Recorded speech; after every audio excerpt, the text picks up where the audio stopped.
Look at that.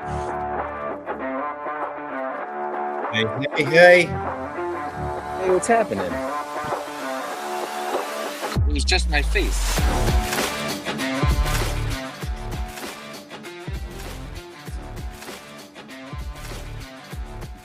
I'm slow rolling the outro music here, so it sounds good. Hey, buddy. Happy Friday. Happy beach day. What day out of your trip is this? Are you almost done? We're leaving tomorrow. So this is day 6, I guess, right? Already. Man, I remember the day that you left. Let's get rid of It's, some music here. There we I'll go. say it hasn't felt as if the beach has been too fast, which is good. That doesn't mean that it's been too slow. But it hasn't been like I haven't felt rushed. So I feel very fulfilled. So, question for you: when you go back home, are you expecting to feel that rush, that pressure of the day to day rush in, or do you feel like you have a little bit of resilience built up where you can enjoy a little bit of the transition back to real life? Oh man, can I tell you the one trip that I've only ever felt like an extreme rush of anxiety. And I think it was maybe more of just like hangover alcohol induced, which I don't really drink anymore, so it's not really the case here. So all variables aren't the same.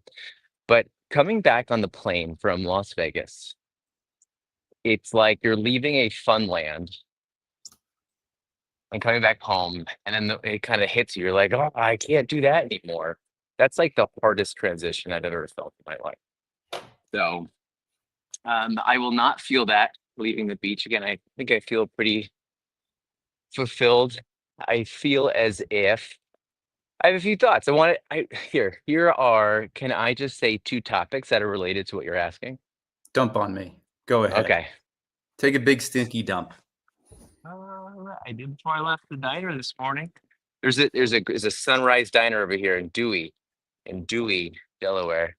Uh, and I've been walking over there, and it's a little bit windy, and I've been getting a little bit of a of like a breakfast, I guess, kind of thing. But it's my spot to go chill at. Kind of reminds me of my dad.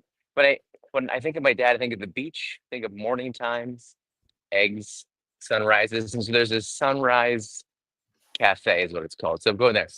But I'm an early person. I'm up before 5 usually, and then work out, and then some like mindset stuff, whatever. Um, but I think I'm like hanging out and I'm walking around here, and I'm just thinking about the hours that I feel uh most alert, most awake, most happy, most fulfilled. It's just the morning time, and I'm looking at the people around me. I'm like, I don't know whether it's I'm old or whether I just need to find myself in an environment with older people, if that's the case, versus just like younger people. Like I can't lay in bed till 8. I can't. It makes me anxious. It makes me feel like I'm wasting my day, my life. And so I'm like, should more people put themselves in environments with older individuals that are waking up earlier to reset things in their life? That was my thought. That was my thought number one. Does that make Yeah, sense? I can sympathize with that. I would say you are finding yourself in the sunrise of the years where you are now at the if we use the totem pole reference of high school, where freshmen are the lowest, seniors are the highest. You're now at the bottom of the totem pole of the second half of life. That's where we are. And part of Yeah, that, but because hold on. But I've always been this way. It's not like it's I feel like I think I'm saying this because I feel as if I'm kind of like fighting, or I'm constantly kind of fighting this feeling of like I feel out of place if I'm with other people that like aren't getting up early. So it's hard. But I hear you. I'm on your page. Just want to make sure that was said. out of place with people that aren't getting up early. Are you talking about later in the day, or are we talking about the morning? No, I think what I'm saying is that like when I think about how I feel best with my health and other things too, it's like if I'm not getting up early, I don't feel as healthy. So it's harder to be around people that aren't doing the same thing sometimes. I got you.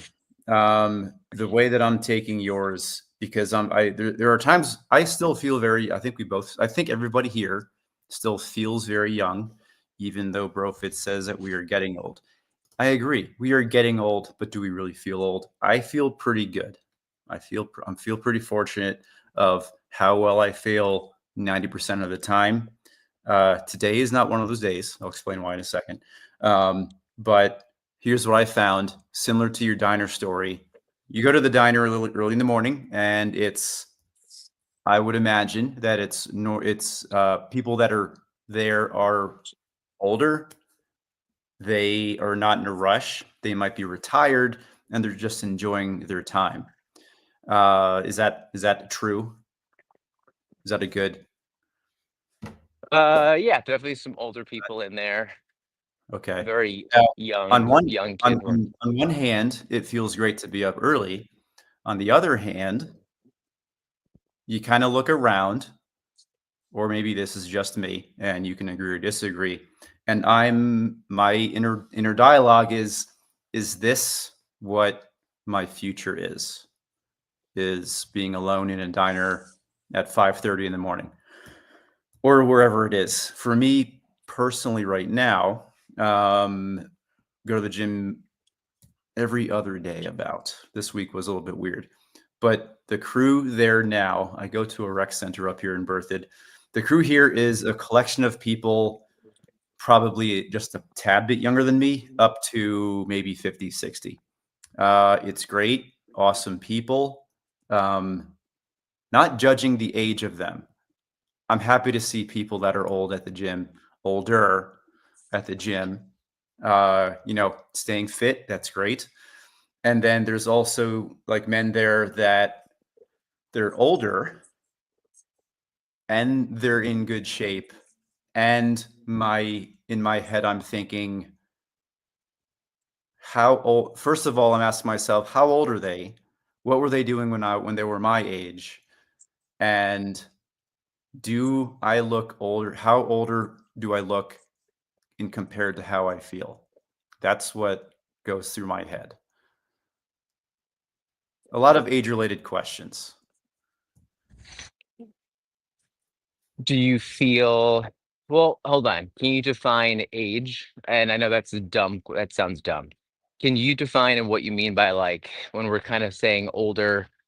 Because, and hold on, I just want to ground this though, because I feel like it's a little bit of a conversation around identity. And I think identity as like a family or identity at least as like our kids could see us as well. But I think when I think about the people that are up earlier, like I'm not looking around. I see where your eyes are kind of talking about right now. And I know I'm gonna say something and be like, yeah, I get that too. But when I think about it, I'm not catching age when I look around the people that are like with me. Now I mentioned older people just because there's a higher volume of those people here. But I also know that the people that I tend to connect with most, say like in business or mindset or health, like there are also people that are getting up early that aren't usually kind of like just like lounging around. And so I feel as if it's not an age thing. I think it's a lifestyle, it's a mindset thing. I think people that, want to get at it, early bird catches the worm, all that stuff. Mhm. I think it's just I just think it's just a type of person. That's all. So age to me, and I don't want to sound cliche, age to me is just kind of a number. Because like I did look around this morning and I saw a few older individuals and I actually heard some conversations. I somehow left my calendar open and a client like signed up for a 6:30 call this morning and I was like, I guess I'll just do it. So I did it and then it was good. I'm up anyway. But I heard a conversation about health between like an older gentleman and his older dad. It was like cancer related and all that kind of stuff too. But I'm looking around and I think being a more muscle focused person, I'm like, I wonder what they are doing in life though. Like, are they moving? Are they doing any kind of resistance? is training? Are they kayaking here at the beach? Like, what are they doing? So I think for me, I'm like, life will become an age, a number, if you're not going to use your body. That's kind of my biggest thing. Okay. All right. And then I'll just explain really quickly. Um, so maybe not the number, more like the stage. Like what were these people that I'm surrounded with doing when they were 44? Or are they 44, just looking a little bit older? I don't Yeah. know. But that's where my head is. Okay. Hard pivot, hard Marvel superhero pivot to today. Teaching kids to be a good sport. A man once told me, Ryan, to always let other people do the bragging for you. Do you know who that man was, Ryan? Oh, I don't know. Are you It going to say was, it dad? was Dad. It was Dad. Okay. Dad always said, when I was young, baseball related again, never brag. If you're good enough, people will brag for you, and that is stuck. That has been a great lesson. I've I've done that with my girls when I sense that they're getting maybe a little bit proud of what they're well, no, proud, they can be proud. That's fine. Maybe a little slightly full of themselves. Now, I don't want to beat down their ego and their accomplishments. However, the lesson is if you are doing things that are noticeable, people will talk about it and people will tell other people. And I do really like that. Um, because when you hear because when you get that feedback from somebody that hey I'm hearing you're doing this or I heard you did a great job on that game from so and so, that feels better than telling people yourself. That has been my point of view on that my entire life. um, in the title I referenced the birthday pinata. There's good sports and bad Hmm. sports. Ryan, are your kids or anybody in the chat, which is Brofits right now? Good morning, Brofits. Good to see your name and coffee. Um, do you think your kids are good sports or bad sports, or is it a little bit of both?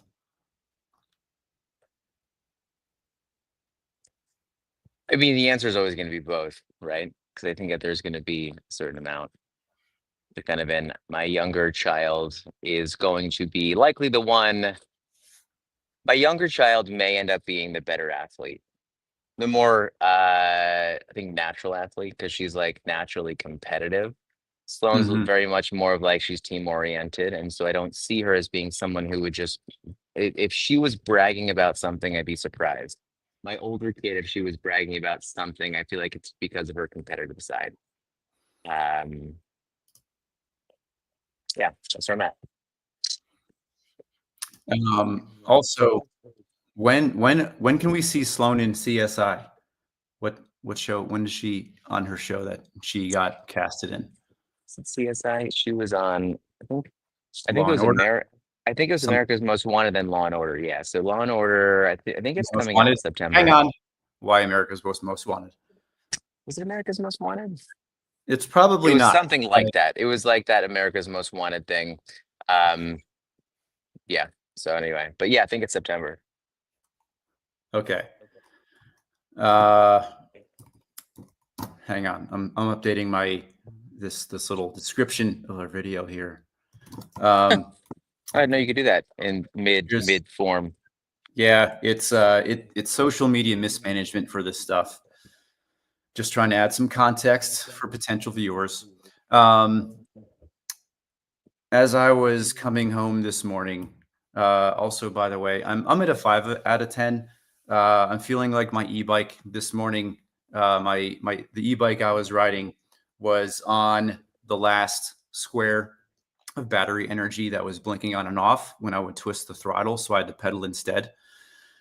That's kind of how I'm feeling energy wise. I'm feeling okay internally wise. I'm in a good mood, just a little bit sluggish. Didn't have any. I kind of did like a little detox this morning. Just drank water, a little bit of a protein shake, Yeah. no pre-workout, and none of those stuff. And I feel like shit. So I'm not going to do that again. I'm just going to take all the stimulants again. Um, So How yeah, you doing, man? Are you okay otherwise? yeah, I'm fine. I'm just a little tired. Okay. School's going great. Um, we're busy. It's the busy season, and the energy is spread out amongst a lot of things. That's all. That's all it is. Um, Bro Fit's competitive. Kids are competitive and good sports, but they're young. Logan just getting to sports this year. Haven is a great sport. She loves people. Haven is the best people person that I've ever met in the past year. I got a full tour of her wonderfully horse themed and sparkle themed bedroom, very similar to my youngest's. It was great. I'm bringing up. Okay, I'm getting into the meat here. The birthday pinata. You go to a birthday party. Have you been to a birthday party with a pinata? I've been to a birthday party with a piñata. I feel like it's the thing now. I feel like birthday parties come with a piñata these days. All right. There's a few elements to this thing, and this is the thought that took up most of my morning here. You line the kids up. First is the hunter gatherer test Hmm. and the feats of strength. The Okay. kid is blindfolded, Yeah. spun around, a test of wits and balance and sense of direction, and sent Hmm. after an animal with nothing but a stick. Okay. If you've seen the movie 300, it's very similar. Okay. Kids get some wax. Some kids have great form. You know that they can hunt for the family in the future. Other kids, they're not really sure where they're going. Sometimes the parent has to step in and aim them in the correct direction. Kid gets a few whacks. Everybody's cheering on the death of this animal, the explosion of guts all over the floor. And eventually the pinata breaks. Sometimes it's injured, and sometimes, good morning, MP. Um, and then the kid sometimes the kid has to come in and put in the final blow, right? Candy goes everywhere. And then comes the most basic form of human instinct ever, is the candy collection. And there's a few different groups of kids that are defined by this experience. Number one, obviously, are the kids who dive right in and start collecting. Okay. They will be the leaders of society because they are hunting and gathering and bringing food back for their family because they hoard it. That's the first group. The second group is the kids on the outskirts, getting the remains that have not yet been collected. Like the hard bubble gum with no brand name, maybe a Twizzler pack or an imitation Twizzler. Okay. And they get a few and they're kind of happy. The third group are the kids who do not want any of that. And they stay on the outskirts because they don't want to get hurt and they don't want to get tossed into the mix and come out with no candy. All three of my kids have been all three of those roles at different times. My oldest, I would say, is the jumper inner. She goes and gets the good stuff, the Sour Patch Kids, the fruit roll ups, the fruit by the foots. Hold on a second. Who's filling a piñata with fruit roll-ups?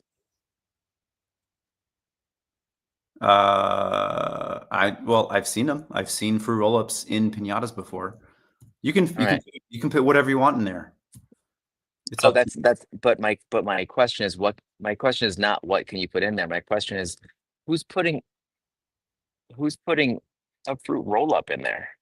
The fruit roll-ups aren't the problem, Ryan. The problem are the parents who put unopened or sorry, opened Skittles in there with Oh, no package. Good for the yeah. environment, yes, less wrappers, but sending kids to pick up Skittles in grass is probably not the best. Um, Maybe it is the best. my middle kid is usually the kid who does not want to have to do anything with that group. She'll jump in, and she's usually not the quickest to get it, and she comes back really mad and really Mm, disappointed that she didn't get any candy. That forces usually my oldest, who has gotten candy before, and this hasn't happened recently. I'm talking about maybe ages 9 and below. My oldest is usually the person who we have to ask to give Hazel some candy. And mm, this is where the good sport, bad sport comes in.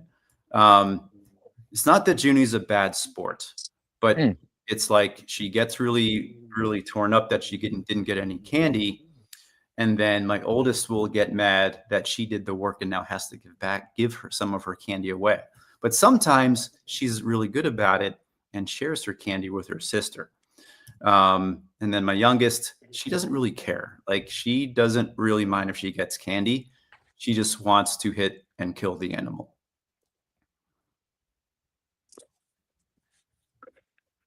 We've really bounced between this animal dying and it being filled with candy and fake. Yeah. But I understand the hunting analogy. That's where you're going with that. That makes sense. That's fine. Yeah. Well, it's a first kid's rite of passage into providing for their loved ones. Well, I have a, but there's another thought on this because I think what you're definitely mentioning is with kids right now, and it's more of an age appropriate reaction to these things, right? Or are you thinking that there's a complete, like, innate type of drive to make one of those um, tasks? Like, I is that think a defining person? Like, what would you be, and what would your kids say about you? Are you someone who's going to jump in and kind of get the stuff, like the meat in the middle, or what are you? I am absolutely the kid who would feel the anxiety of the rush to try to collect candy for sure. Um, the no, what's the point? Why? See, because I also think, like, Oh, for me, thank you. I feel like Okay. I'd be a little bit outside of that. I know you're Okay. there. I don't want to throw you Yeah. off too much. But I feel like what I would do is I'd be the kind of person that be like, here's your pinata. Go at it. And as it's broken open and people would be like trying to get in there, I'd go back out to hunt so I can have my own pinata.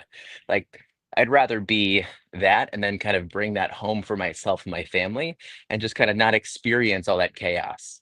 But I Okay. would No, want to no, no, provide for the no, rest of people around me. you're ruining this. You're totally destroying this thought experiment here, Ryan. Okay, There's no got it, money got it. involved, and no, there's no going to the Mhm. store and getting your own pinata. No, no, hold That's on. But I am here with you. But I'll let you go and then I'll step back in. the main point here that I thought of is the birthday pinata ritual Okay, is I I'm with think you. is a very good example of the most basic form of human instincts at a young age, where the kid's personality or maybe innate drive maybe might come out. Like, yeah, there's sports and stuff, and that's all great.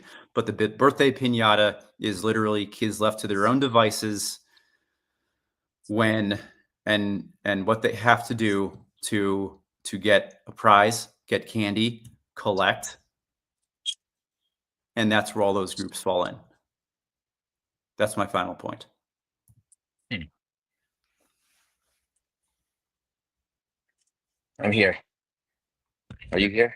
I'm here. Yeah. Okay, No, cool. that's my analogy. That was my super deep 5 out of 10 thought on today's reading. Well, first of all, I love this thought, right? One, I think it does kind of bucket kids into a good understanding, kind of like what is your kid? You could also kind of have this conversation with like other parents. What is your kid? Or what kind of pinata kid do you have? And you kind of like put them together. Now, the other thing that you kind of brought up at the beginning with the reading was more about bragging, though, right? So, is bragging right or wrong? And I think you're saying let people kind of brag for your kids. So, based on kind of the position that your kid is in within this pinata break, what is it that you really feel is like, is there right or wrong? Because like if bragging is right or wrong in some cases, I think that there is a good time to brag or at least kind of highlight like what your capability is, right? But then is Maybe, there a right or wrong when it comes to something like the position that you are in with the pinata or no? um, right or wrong, maybe that's not the question. Is it Okay. wrong to brag? No, it's not. I would say how it was explained to me growing up as a kid, I would say that's a trait that I would not do. That just kind of stuck with me. Um, however, I'm also probably not the best at giving myself credit where credit is due sometimes. Yeah. See, this is a good thought. So, yeah, the balance is when teaching your kid when to be proud of what they've done and how to share that with others. Do you, do you think that it's possible that kids that, and now I'm not saying kids should brag, but I think there's a little bit of, of like a self-worth thing here. I think some kids that maybe do brag, they understand what their self-worth is, or at least like uh their abilities. Like I Yeah, think of like could be, good salespeople are kind of like, yeah, could be selling yourself. I think that's definitely a trait that is great. Also, something that I'm not good at. Are you still there? That was Mhm. something that I definitely struggled with for sure. Um, Yeah. yeah, just marketing myself. Absolutely. Um, in public, in an elevator, the elevator pitch, I would say I don't really have a great elevator pitch. That was like one of like the first like business exercises that everybody's probably done is like how do you sell yourself in 15 seconds? Um, Hmm. but I do think there is some value in